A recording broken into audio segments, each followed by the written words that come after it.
The first time Eleanor Bailey collapsed in the dust outside the Mercantile in Rico, Colorado. She tried to pretend it had not happened, brushing off her skirts and biting her lip so hard she tasted copper. It was the summer of 1878, and the mountain town buzzed with miners and merchants, all too busy chasing silver to notice one woman struggling to stand. But Ethan Harper noticed. He had been loading supplies onto his wagon when he heard the soft gasp of pain, and something in that sound made him drop the sack of flour he was holding and turn around. She was already upright by the time he reached her face flushed with embarrassment and something else he would later recognize as constant, grinding pain. Her left foot turned inward severely, the clubfoot she had been born with, making every step a calculated effort. "Madam, are you hurt?" he asked, removing his hat instinctively. Up close, he could see she was younger than he had first thought, maybe 22 or 23, with dark auburn hair pinned back and eyes the color of creek water after rain. "I am fine," Eleanor said quickly, too quickly. "Just caught my heel on a loose board." They both knew it was a lie. The boardwalk was perfectly intact, but Ethan nodded anyway because he understood something about pride, about not wanting people to see your weaknesses. He was 26 and had been working cattle and breaking horses since he was 14, and the frontier taught you that showing vulnerability could be dangerous. "Well, if you are fine, then maybe you could help me settle a debate," he said, improvising. "I am buying supplies for a cattle drive, and I cannot decide between two different types of coffee beans. Would you mind giving me your opinion?" Eleanor looked at him suspiciously, but there was kindness in his sun-weathered face, in the way his brown eyes crinkled at the corners. "I suppose I could do that," she said finally. He offered his arm, making it seem casual, and after a moment's hesitation, she took it. The relief on her face when she could transfer some of her weight off that twisted foot was immediate, though she tried to hide it. They walked slowly toward the Mercantile, Ethan matching her careful pace without comment. Inside the store, he really did ask her about coffee, though he had never cared much about the difference between one bean and another. They talked for 20 minutes, and he learned she had come to Rico 3 months ago to live with her uncle after her parents died of influenza back in Ohio. Her uncle owned the assay office and was rarely home, leaving Eleanor to manage his household and cope with her isolation in a town that did not much care for a crippled woman with no prospects. "Most folks here do not have time for pleasantries," she said, running her fingers over a bolt of blue calico. "They are too focused on getting rich quick and getting out." "What about you?" Ethan asked. "Are you planning to get rich and get out?" She laughed, and it was a lovely sound, unexpected. "I cannot imagine either of those things happening. I am just trying to get through each day without falling on my face in public, though I am doing a poor job of that today." "I fall all the time," Ethan said. "Last week, I tripped over my own spurs and landed face first in a water trough. My men did not let me hear the end of it for 3 days." Eleanor smiled, a real smile this time. "That does make me feel better." When they finally left the store, Ethan carrying the supplies he had purchased, he helped her up onto his wagon bench without asking permission. "Where is your uncle's place? I will drive you." "You do not have to do that, I know. But my wagon is already here, and walking seems to cause you discomfort, so it would be foolish not to accept. Unless you enjoy suffering needlessly, in which case, I will leave you to it." She directed him to a small house on the edge of town, white clapboard with green shutters that needed paint. When they arrived, he jumped down and came around to her side, offering his hands. She hesitated only a moment before placing her hands on his shoulders, letting him lift her down. His hands nearly spanned her waist, and for a moment they stood very close, close enough that he could see the flecks of gold in her green eyes. "Thank you," Eleanor said softly, "for the kindness. It has been in short supply lately. May I call on you?" The words came out before Ethan had fully thought them through. She looked startled. "Call on me? Why would you want to do that?" "Because I enjoyed talking to you. Because you made me laugh. Because I would like to know you better. Are those not good enough reasons?" "Most men are not interested in courting a cripple," she said bluntly, watching his face for his reaction. Ethan met her eyes steadily. "Then most men are fools. May I call on you or not?" "Yes," she said after a long moment. "Yes, you may." He did call on her the very next evening, bringing wildflowers he had picked himself because the mercantile had none to sell. Eleanor's uncle, a gruff man named Thomas Bailey with silver in his beard and permanent squint lines around his eyes, looked Ethan up and down with obvious skepticism. "You are the Harper boy who works for the Double R Ranch." "Yes, sir. I am the foreman there now," Thomas grunted. "Eleanor has enough trouble without some cowboy sniffing around looking for an easy conquest." "Uncle Thomas," Eleanor said sharply from the doorway, her cheeks burning red. "It is all right," Ethan said calmly. "Sir, I understand your concern, but I assure you my intentions are honorable. I just want to spend some time getting to know your niece with your permission." Another grunt, but Thomas stepped aside. "She has to be home by 9. And you will sit where I can see you." They sat on the front porch in the lingering summer twilight, and Ethan told her about his life on the ranch. He had been born in Texas, he said, but his family had moved north when he was young, looking for better opportunities. His father had died in the war, and his mother had remarried a man who did not much care for his stepson. Ethan had left home at 14 and never looked back. "I have been saving my wages for 8 years, he said. "I almost have enough to buy my own piece of land. There is a property about 20 miles south of here, good water, good grass. I am going to build my own ranch, run my own cattle." "That sounds like a good dream," Eleanor said. "It is more than a dream. It is going to happen. Another year, maybe 2, and I will have enough." He looked at her. "What are your dreams?" She was quiet for a long time, watching the stars appear one by one. "I used to dream about being able to walk without pain," she said finally. "About running even, though I know that will never happen. But lately, I just dream about not being so lonely. About mattering to someone. You matter to your uncle. My uncle took me in because it was his duty. He is not unkind, but he does not know what to do with me. No one does. I am an inconvenience, a burden. I see it in people's eyes when they look at me." Ethan reached over and took her hand, his calloused fingers gentle. "That is not what I see when I look at you." "What do you see?" "A beautiful woman with kind eyes and a good laugh. Someone strong enough to keep going even when every step hurts. That takes courage." Tears welled in Eleanor's eyes, and she looked away. "You do not know me. Then let me know you. That is all I am asking." They talked until Thomas came out and announced it was 9 o'clock and Ethan needed to leave.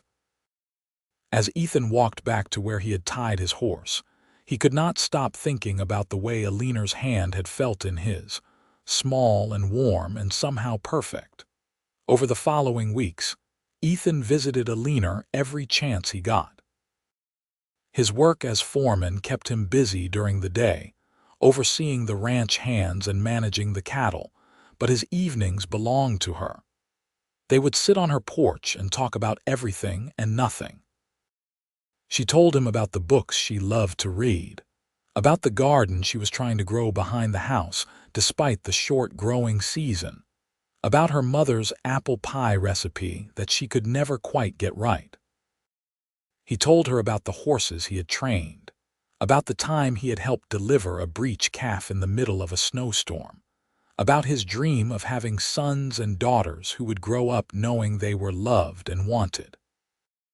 One evening in late August, Ethan arrived to find Eleanor sitting on the porch steps, her face streaked with tears. He was off his horse in an instant, kneeling beside her. "What happened? Are you hurt?" "Mrs. Henderson came by today," Eleanor said, her voice shaking. "She runs the church social committee. She said they had decided not to include me in the harvest dance planning because it would be too difficult for me to help with the decorations or the dancing.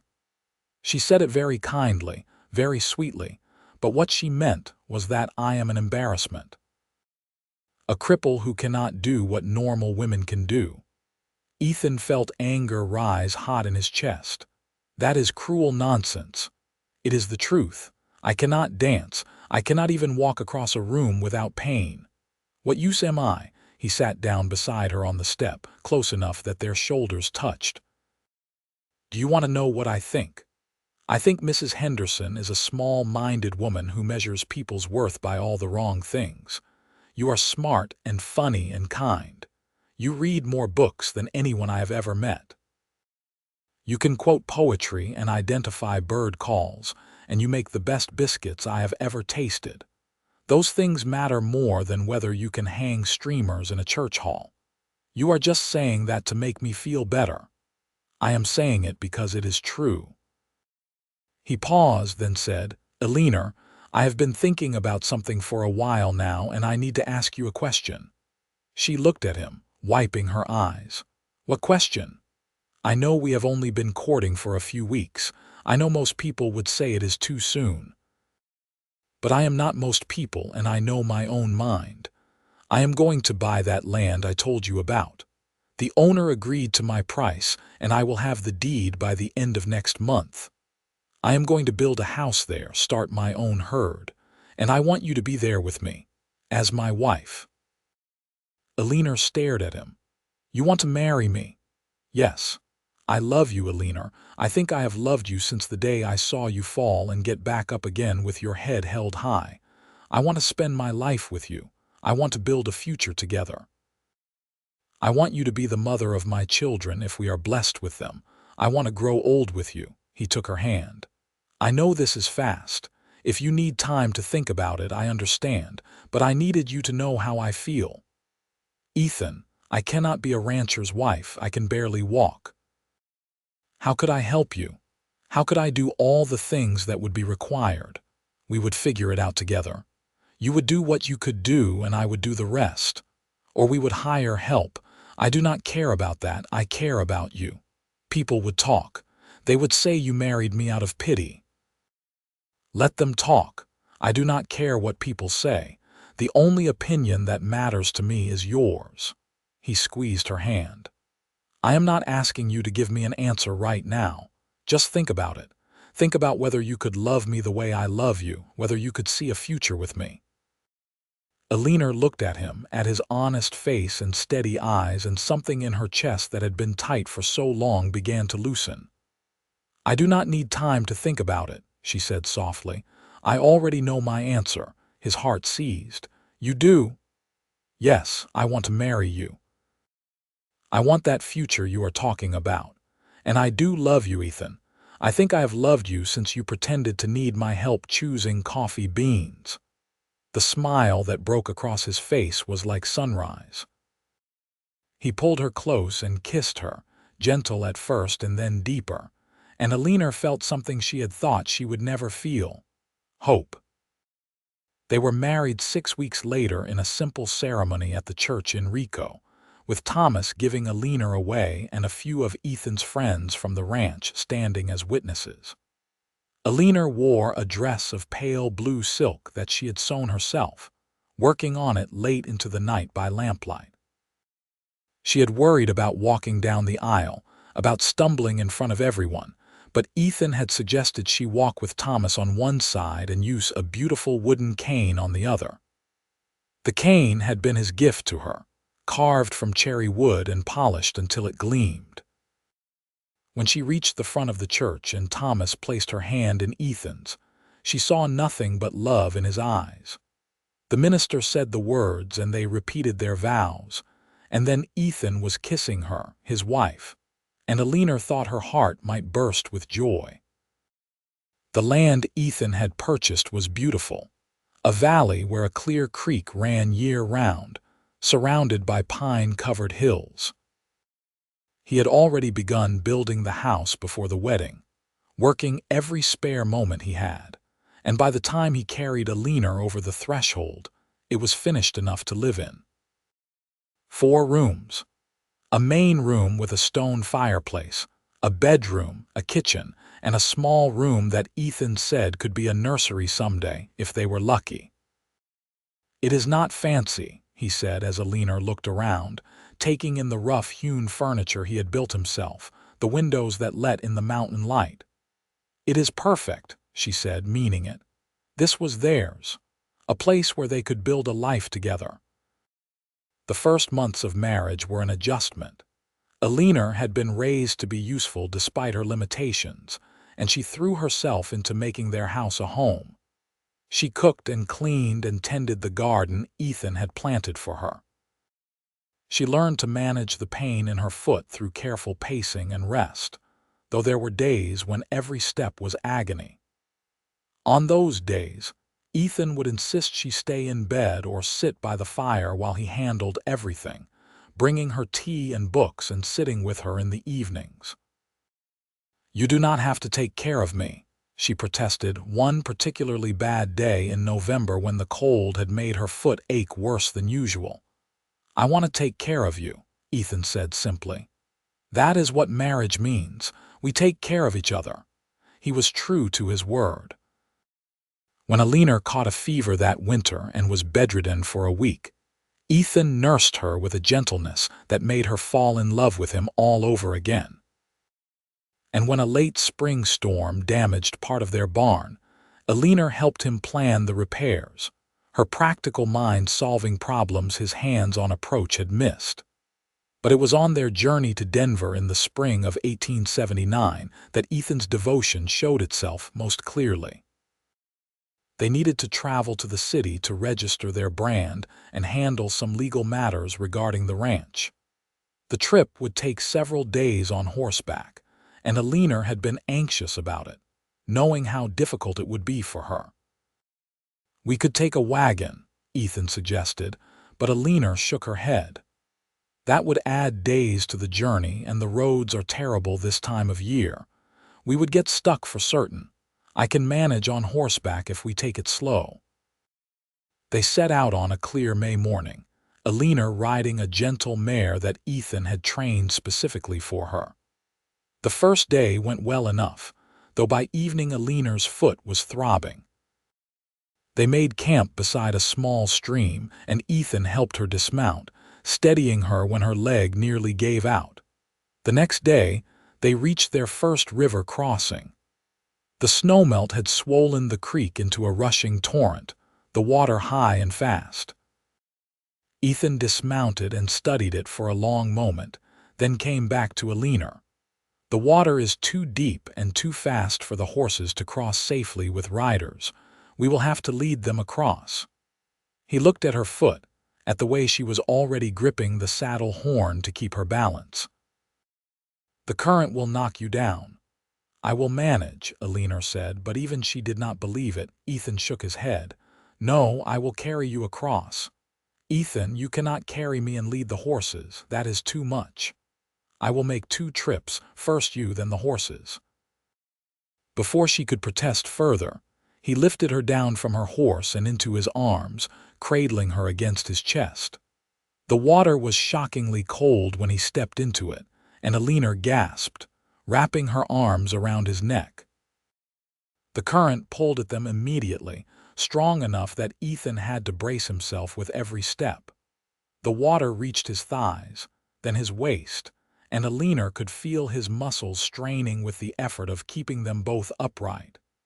"You are going to hurt yourself," she said against his ear. "I am fine. Just hold on." It took several long, tense minutes, but he made it across, setting her down gently on the far bank. Then, before she could say anything, he waded back across for the horses, leading them through the treacherous current with steady confidence. When he finally made it back to her side, dripping wet and breathing hard, Eleanor pulled him close. You did not have to do that. I could have tried to cross on my own. And you would have been swept away. I am not willing to risk that. He kissed her forehead. Your safety matters more to me than anything. They crossed 3 more streams on their journey to Denver, each one swollen with runoff, and each time Ethan carried Eleanor across before leading the horses. By the 3rd crossing, she had stopped protesting, understanding that this was how he showed his love, that carrying her was not a burden to him but a privilege. In Denver, they completed their business and spent 2 nights in a hotel, a rare luxury. Ethan took her to a restaurant where they ate steak and potatoes, and then to a shop where he insisted on buying her a new pair of custom-made boots, specially designed with extra support for her clubfoot. These must have cost a fortune, Eleanor said, looking at the beautiful leather boots the shoemaker had crafted. They will make walking easier for you. That is worth any price. On the journey home, they camped one night beside a lake, the water still and silver in the moonlight. They lay together on their bedroll, looking up at the stars, and Ethan said, I have been thinking about something. What is that?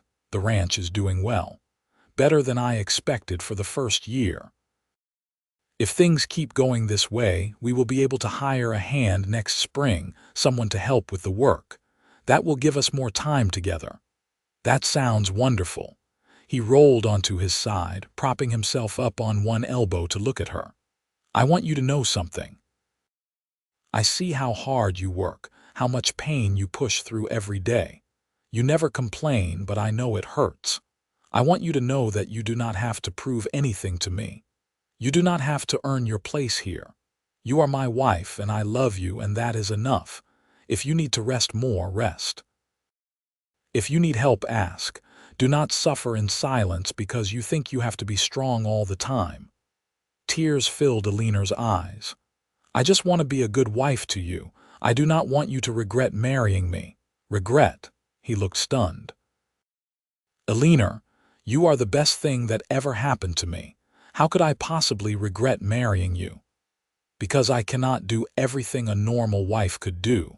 Because you have to carry me across rivers and help me when my foot is too painful to walk. Because I am broken. You are not broken. You are different, and that is not the same thing. He cupped her face in his hands. Listen to me.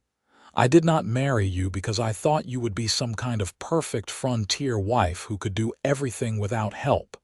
I married you because I love you. Because you make me laugh and challenge me to think differently, and because coming home to you is the best part of every day. The fact that you need help sometimes does not change any of that. We all need help sometimes. She kissed him then, pouring all her love and gratitude into it, and later, wrapped in his arms as the fire burned low, she felt more at peace than she ever had in her life. By the fall of 1879, their ranch was thriving. They had a small herd of cattle, a dozen chickens, 2 pigs, and Ethan had plans to buy more livestock in the spring. Eleanor had transformed the house into a real home, with curtains she had sewn, a vegetable garden that had produced far more than they could eat, and a root cellar full of preserves for the winter. In October, Eleanor realized she had missed her monthly courses. She waited another month to be sure, then told Ethan one evening as they sat by the fire, I think I am with child. He went very still, then turned to look at her, his eyes wide. Are you certain? As certain as I can be. I have missed 2 months now, and I have been feeling sick in the mornings. All the signs are there. A slow smile spread across his face, and then he was laughing and pulling her into his arms, spinning her carefully around. We are going to have a baby. Eleanor, we are going to be parents. Are you happy? She asked, though she could see he was. Happy, I am more than happy, I am overwhelmed, I am terrified, I am so excited I could burst. He pulled back to look at her. How do you feel? Are you all right? Should you be sitting down? Do you need anything? She laughed at his sudden flurry of concern. "I am fine. I am healthy. Everything is as it should be." But as the pregnancy progressed, Eleanor found herself worried. How would she manage caring for an infant when walking was already difficult? How would she keep up with a toddler? What if her limitations made her a bad mother? Ethan seemed to sense her fears without her voicing them. One evening in January, as she sat mending while he worked on repairing a harness, he said, "You are going to be a wonderful mother. You do not know that." "Yes, I do. You are patient and kind and smart. You will figure out how to do things in your own way, just like you always do, and I will be here to help you. We are in this together." What if the baby inherits my foot? What if I pass this on to our child? Ethan set down his work and came to kneel beside her chair. "Then we will love that child exactly as they are, and we will make sure they know they are perfect and wanted, just like you are perfect and wanted." The baby came in June of 1880, a difficult labor that lasted nearly a full day and left Eleanor exhausted. But when the midwife placed the squalling infant in her arms, a boy with a full head of dark hair and his father's nose, Eleanor felt a rush of love so powerful it took her breath away. "He is perfect," Ethan whispered, his voice thick with emotion as he looked at his son. "He is absolutely perfect." They named him James Thomas Harper, after Ethan's father and Eleanor's uncle. Jamie, as they quickly started calling him, had 2 perfectly formed feet and his mother's green eyes. He was a healthy, happy baby who rarely cried and seemed to find everything in the world fascinating. Caring for Jamie was challenging at first. Eleanor learned to do most of her baby care while sitting down, setting up stations around the house where she could tend to him without having to walk too much. She nursed him in the rocking chair Ethan had built for her, changed him on a low table she could reach while seated, and kept him in a cradle that Ethan moved from room to room so he was always near her. When Jamie started crawling, Ethan built gates to keep him in safe areas where Eleanor could watch him without having to chase him down. When he started walking, taking his first wobbly steps at 11 months old, Eleanor cried, overwhelmed with joy that her son would never know the pain and limitations she lived with. But there were hard days too. Days when her foot hurt so badly she could barely stand, and Jamie was fussy and needed to be held. Days when she felt like a failure, like she was not doing enough. On those days, Ethan would come in from the fields early, taking over the baby care and the household chores without complaint, never making her feel like a burden.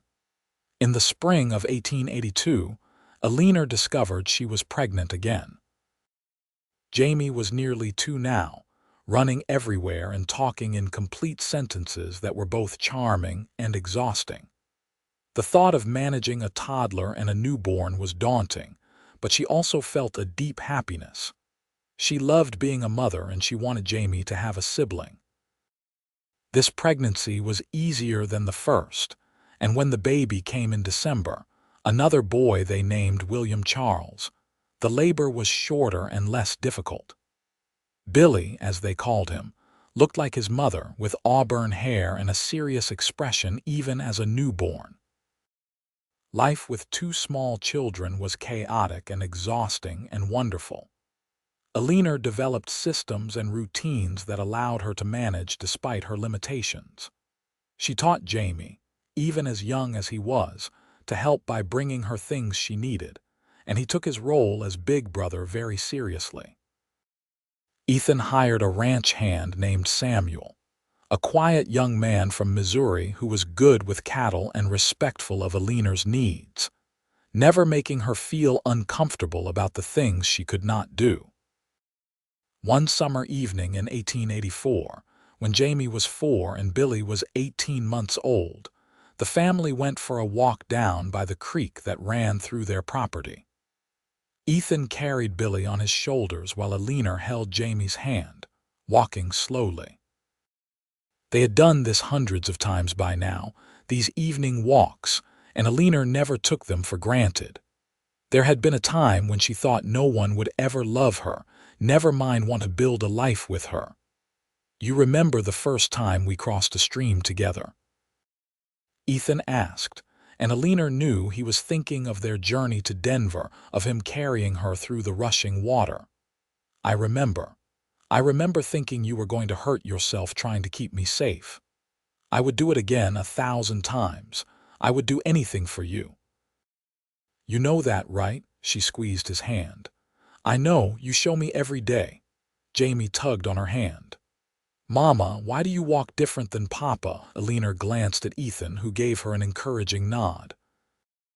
They had talked about how to explain her clubfoot to their children when they were old enough to ask. "I was born with my foot shaped differently," she said carefully. "It makes walking harder for me and sometimes it hurts, but it is just part of who I am." "Does it hurt now?" "A little. But not too much." "Papa, can you carry Mama like you carry Billy?" Ethan laughed. "I could, but I think your mother would be embarrassed." "No, I would not," Eleanor said suddenly. On impulse, she held out her arms. "Go ahead, carry me." He looked delighted. Handing Billy to a confused Jamie, Ethan swept Eleanor up into his arms, holding her easily despite her protests of laughter. He carried her down to the creek bank and set her gently on the grass, then went back for the boys, bringing them both down to where they could play in the shallow water. They stayed there until the sun began to set, painting the sky in shades of orange and pink. Eleanor watched her husband teaching their sons to skip stones, watched the way he was patient and encouraging with them, and she felt so grateful she could hardly stand it. This life they had built together, this family, this love, it was more than she had ever dreamed possible. In 1886, Thomas Bailey died suddenly of a heart attack. Eleanor grieved for the uncle who had taken her in when she had nowhere else to go, and she made sure he was buried in the Rico cemetery with a proper headstone. Going through his things afterward, she found letters he had written but never sent, addressed to her. In them, he talked about how proud he was of her, how happy he was that she had found love with Ethan, how he wished he had been better at showing his affection when he was alive. "He did love you," Ethan said, reading over her shoulder. "He just did not know how to show it. I wish I had known. I wish I had told him I was grateful." I think he knew. Family does not always say the words, but that does not mean the feelings are not there. Thomas left Eleanor his house in Rico and a small sum of money. They decided to sell the house and use the money to expand their ranch, buying more cattle and building a larger barn. The ranch, which they had officially named the Twin Pines Ranch for the two massive ponderosa pines that stood at the entrance to their property, was becoming successful enough that they could afford to hire 2 full-time hands now. Life settled into a comfortable rhythm.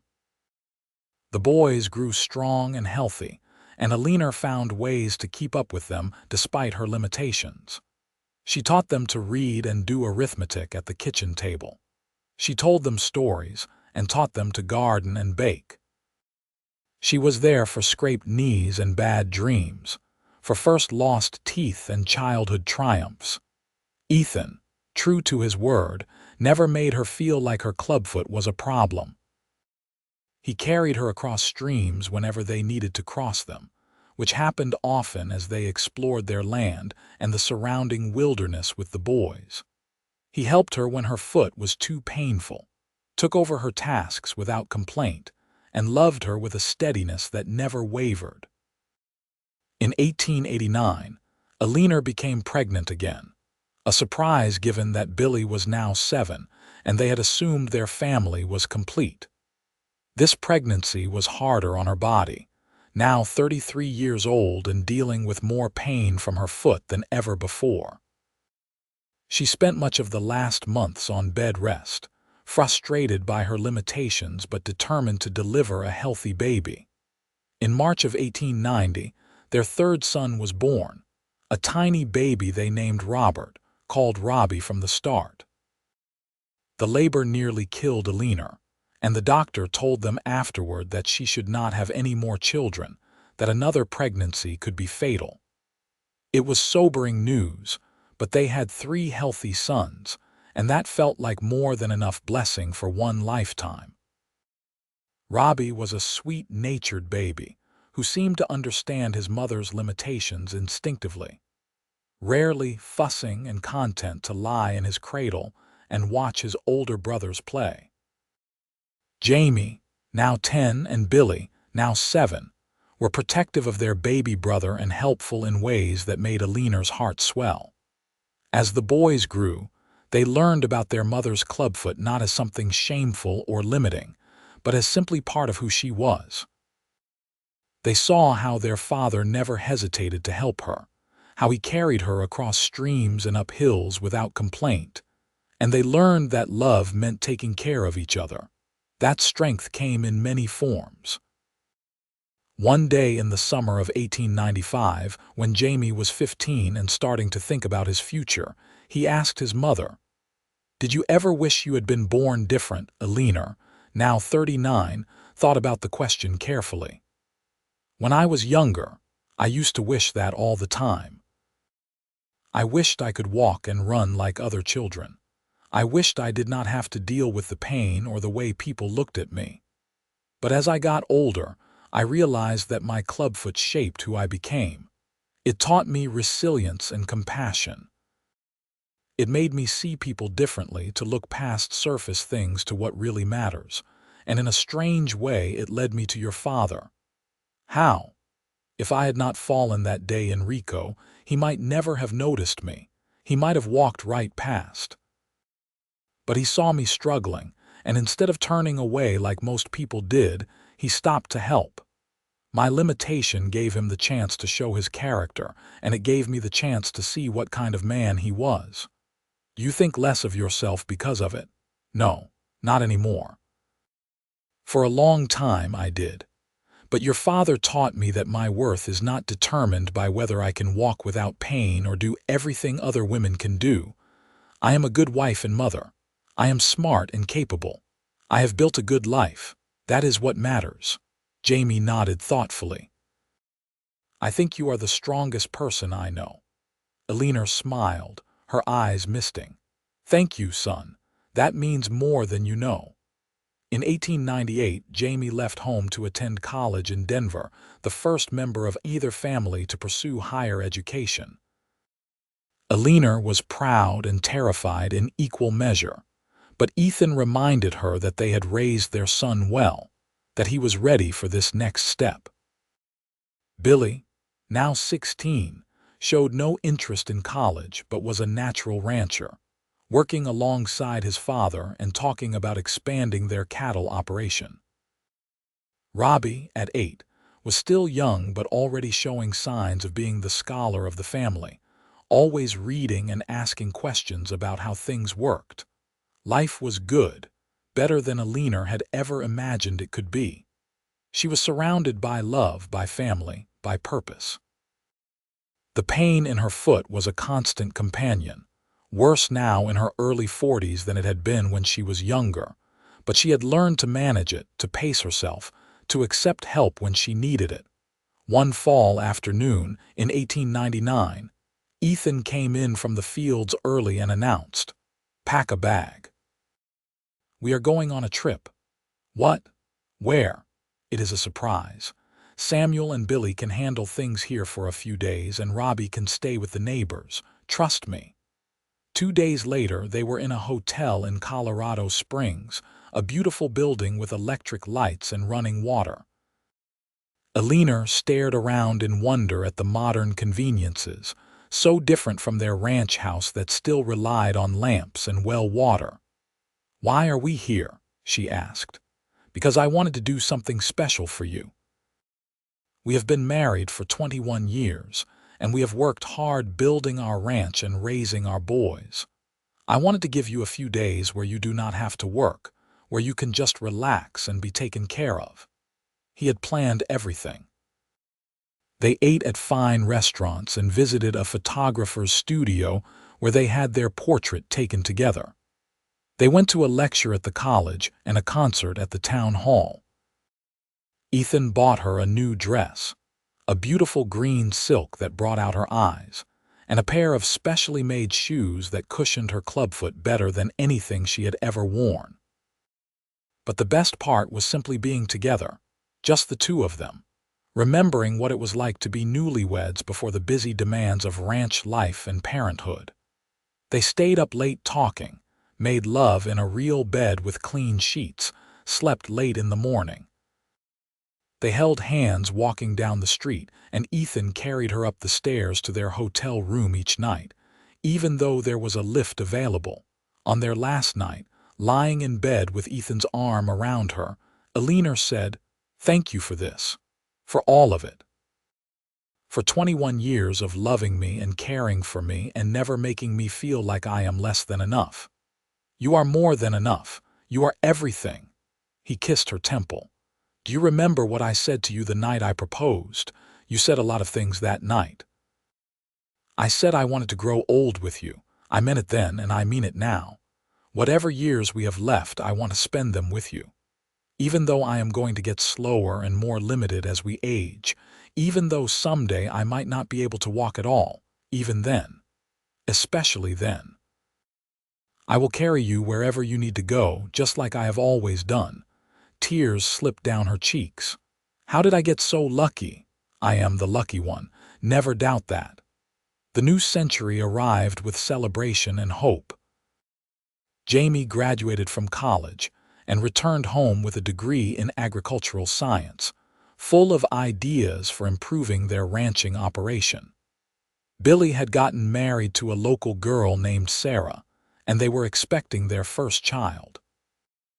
Robbie was thriving in school and talking about becoming a teacher. Eleanor, now 44, found her mobility increasingly limited. The years of walking on her clubfoot had taken their toll, and there were days when even getting out of bed was agonizing. Ethan commissioned a wheelchair from a craftsman in Denver, a beautifully made chair with large wheels that could handle the rough terrain around their ranch. Eleanor had been resistant at first, seeing the wheelchair as an admission of defeat, but Ethan had been insistent. "It is a tool that will give you freedom, not take it away. You can go places you have not been able to go in years." He was right. The wheelchair opened up possibilities. Ethan would push her around the ranch, showing her improvements they had made, taking her down to the creek where they could sit and watch the water. The boys took turns pushing her as well, and Eleanor found she could participate in family activities in ways that had become impossible when walking was her only option. In the spring of 1902, Billy and Sarah's baby was born, a little girl they named Eleanor after her grandmother. Holding her tiny namesake, Eleanor wept with joy, overwhelmed by the beauty of this new life, this continuation of their family story. "She is perfect," Eleanor whispered, counting the baby's perfect toes, her perfect fingers, everything formed just right. "She looks like you," Ethan said, standing behind her wheelchair with his hands on her shoulders. "She looks like hope," Eleanor replied. As the years passed, the ranch continued to prosper. Jamie married a school teacher named Margaret, and they built a house on the ranch property, planning to eventually take over the operation from Ethan. Billy and Sarah had 2 more children, a boy and another girl. Robbie finished school and became a teacher in Rico, walking the same streets where Eleanor had once fallen and been helped up by a cowboy who would change her life forever. Eleanor's pain increased as she aged, and by 1905, she was in the wheelchair full-time. But she had adapted, finding ways to continue being useful and productive. She kept the ranch books, managed correspondence, taught her grandchildren to read and do arithmetic. She tended a garden that Ethan had built raised beds for, at the perfect height for her to work from her chair. And Ethan, now 53, never wavered in his devotion. He still carried her when she needed to be carried, lifting her from her wheelchair to their bed each night, from the bed to her chair each morning. He still carried her across streams when they went on family outings, refusing to let her miss out on anything. His hair had gone silver, his face was more lined, but his eyes still lit up when he looked at her, and his hands were still gentle when he touched her. One evening in the summer of 1908, the whole family gathered at the ranch for a birthday celebration for Eleanor, who was turning 52. All three of their sons were there with their families, and the house overflowed with laughter and children and love. After dinner, as the sun began to set, Ethan wheeled Eleanor out to the porch where they could watch the grandchildren playing in the yard. "Look at all of this," Eleanor said, gesturing to the scene before them. "Look at what we built. We built it together, every bit of it." She turned her head to look up at him. "Do you have any regrets? About marrying me, about the life we have had? Not one single regret. Not one single moment I would change. Not even the hard parts, the times when my foot made things difficult, especially not those parts. Those moments taught me what real love means. It is easy to love someone when everything is perfect. Real love shows up in the difficult moments, in the times when things are hard. Real love is carrying someone across a stream because you do not want them to get hurt. Real love is adapting and adjusting and figuring things out together. You have given me such a beautiful life. I never thought I would have this. A husband who loved me, children, grandchildren, a home. I thought I would always be alone, always be the crippled woman no one wanted. Then I am glad I could prove you wrong." He came around and knelt in front of her wheelchair, taking her hands in his. "Eleanor Harper, you are the greatest blessing of my life. Loving you has been the easiest and best thing I have ever done. Thank you for marrying me. Thank you for building this life with me. Thank you for giving me 3 remarkable sons. Thank you for every single day." She leaned forward and kissed him, a kiss that held 30 years of love and partnership. And around them, their family cheered and clapped, their grandchildren giggling at the sight of their grandparents being romantic. As the evening deepened and the stars came out, Eleanor sat on the porch of the home they had built together, surrounded by the people they loved most in the world, and thought about the long journey that had brought her here. She thought about the girl she had been, falling in the dirt in Rico, certain that her life would be small and limited and lonely. She thought about the cowboy who had stopped to help her, who had seen past her clubfoot to the person she was inside. She thought about all the streams they had crossed together over the years, literally and figuratively, and how Ethan had carried her across every single one, not because he pitied her or felt obligated, but because that was what love did. It showed up. It helped. It carried the burdens that were too heavy to bear alone. Her life had not been easy. The pain had never gone away and the limitations were real, but it had been full. It had been rich. It had been so much more than she had ever dreamed possible. And sitting there with Ethan's hand in hers, watching their grandchildren chase fireflies in the gathering dark, Eleanor knew that if she had to do it all over again, she would not change a single thing.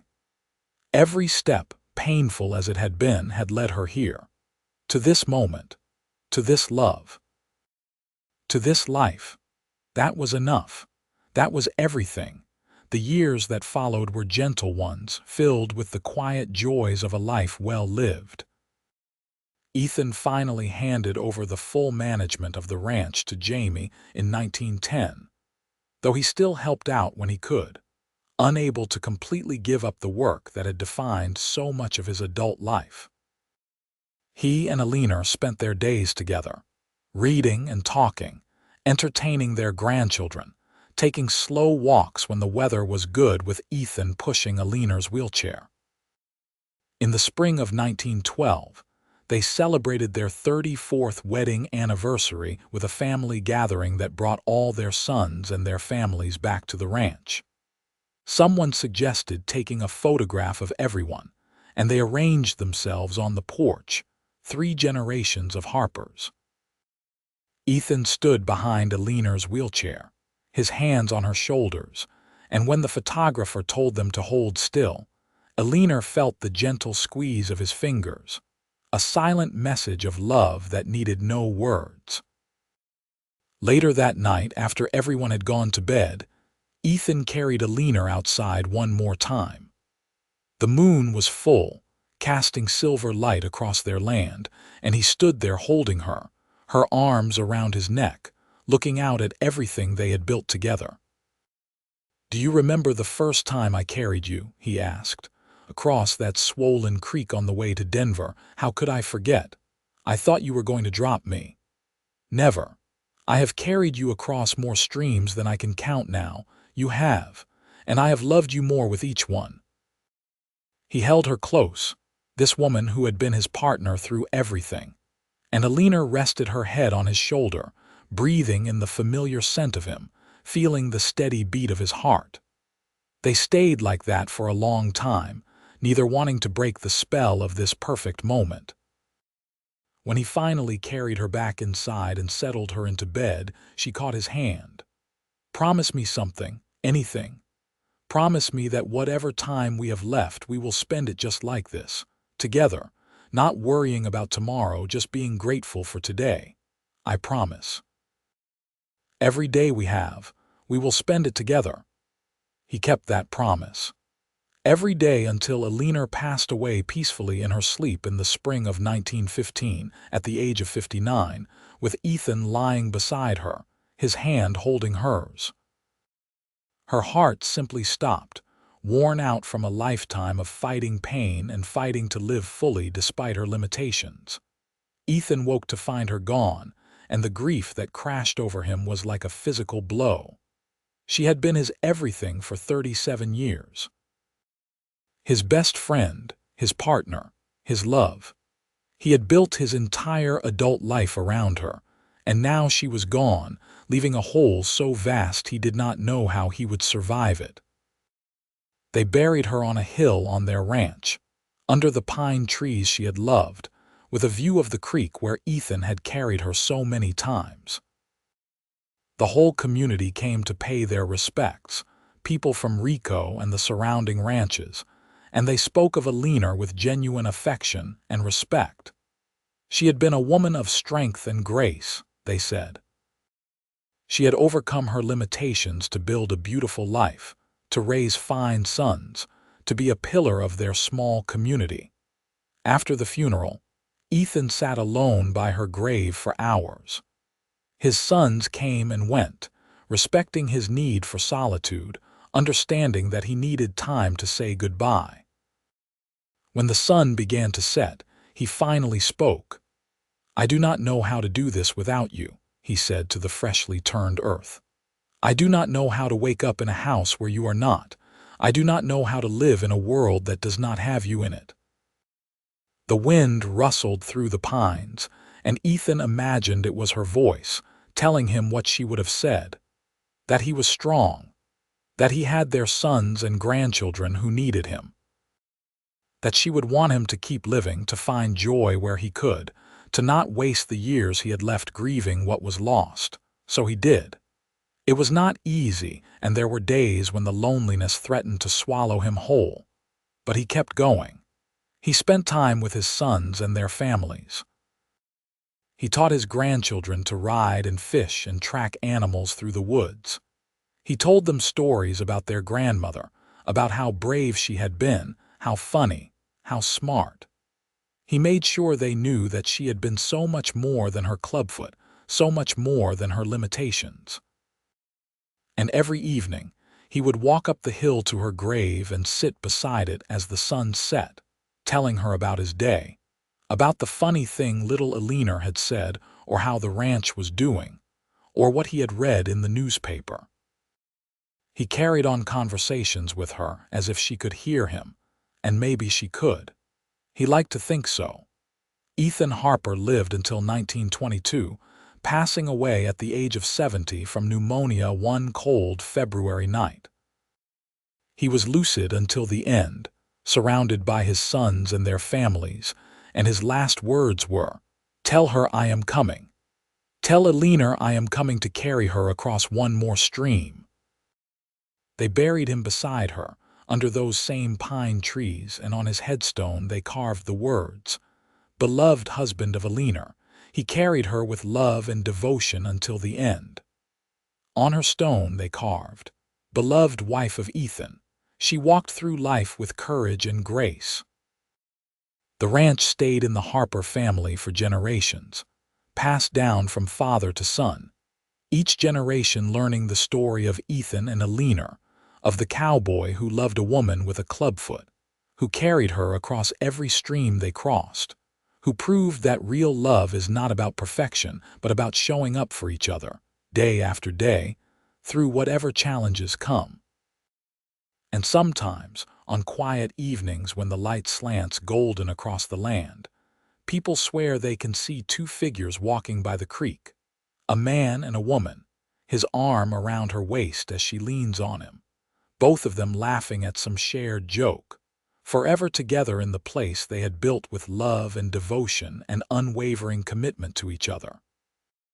The story of their love became legend in that part of Colorado, passed down through generations as a reminder of what marriage should be, of what love can be when two people commit to facing life's challenges together.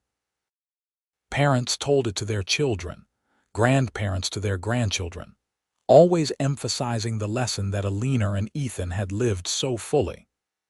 That true strength comes not from having no weaknesses but from facing them with courage, and that true love means carrying each other through the difficult places, across the rushing streams, over the hard ground, until the journey is complete. Their great-grandchildren, who never met them but grew up hearing the stories, would sometimes visit those two graves on the hill and wonder at the kind of love that could endure so completely, that could transform what many would have seen as a limitation into something beautiful, that could build such an enduring legacy. They would stand there in the mountain air and imagine their great-grandfather lifting their great-grandmother into his arms, strong and steady, ready to carry her wherever she needed to go, and they would understand, perhaps better than words could ever teach them, what it meant to love someone completely, limitations and all. The ranch itself remained a testament to what Ethan and Eleanor had built. The house they had lived in, expanded over the years but still containing those original 4 rooms, stood sturdy and strong. The barn Ethan had built was still in use. The creek where he had carried her so many times still ran clear and cold, fed by mountain snow, life continuing in its eternal rhythms. And there, on the hill overlooking it all, 2 graves stood side by side, the stones weathered by time but still legible, still telling their story to anyone who cared to listen. A story of a woman who walked with pain and a cowboy who carried her across every stream they crossed. A story of love that overcame every obstacle, that turned seeming weakness into strength, that proved that the most important things in life are not about perfection, but about devotion. It was a story that deserved to be remembered. And so it was, generation after generation, a testament to the enduring power of love that shows up, that helps, that carries the burdens, that never gives up. The kind of love that Eleanor and Ethan Harper had lived. The kind of love that builds families and legacies and leaves the world better than it found it. Their love story had been simple in many ways, without grand gestures or dramatic adventures beyond the ordinary challenges of frontier life. But it had been profound in its steadiness, in its reliability, in its absolute unwavering commitment. Ethan had loved Eleanor not despite her clubfoot, but as part of who she was, accepting her completely, helping her when she needed help, celebrating her strengths, never making her feel like less than the remarkable woman she was. And Eleanor had loved him back with equal devotion, seeing in him not just the man who helped her but the partner who believed in her, who gave her the space to be everything she could be, who never limited her dreams or made her feel like her pain was a burden to him. Together, they had created something beautiful, a family that thrived across generations, a ranch that prospered and provided livelihoods for dozens of people, a legacy of love that inspired everyone who knew their story. That was their gift to the world, more valuable than any fortune, more lasting than any monument. They had shown that love, real love, the kind that lasts a lifetime and beyond, is built not in the easy moments but in the hard ones. It is built in the decision to carry someone across a stream when they cannot cross it themselves. It is built in the choice to see past limitations to the person underneath. It is built in 1,000 small acts of kindness and devotion, day after day, year after year, until those acts weave together into something strong and beautiful and eternal. Under those pine trees on that hill in Colorado, two people rest side by side, their earthly journeys complete but their love story living on, carried forward by the family they created, by the land they nurtured, by everyone who hears their tale and understands that this is what love looks like. Not perfect, not easy, but real and true and worth everything. And so the story ends where it began, with a woman who walked with pain and a man who loved her enough to carry her across every stream, building together a life that proved love can overcome anything, that devotion can transform limitation into strength, that two people committed to each other can create something that lasts forever.